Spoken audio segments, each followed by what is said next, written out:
What is the not operator in JavaScript?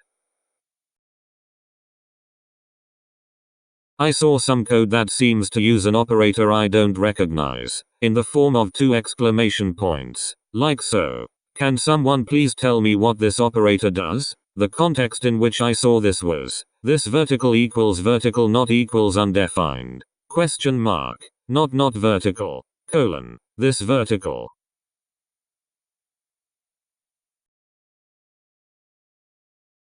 It coerces O_object to boolean. If it was falsy, for example 0, null, undefined, etc., it will be false. Otherwise, true. Not O_object. Inverted boolean. Not O_object. Non-inverted boolean. So true boolean representation. So not is not an operator. It's just the not operator twice.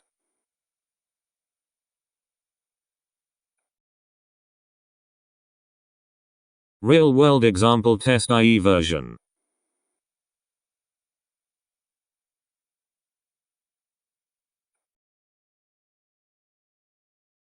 Thanks for watching. Subscribe to learn JavaScript. We have a number of awesome tutorials in the works.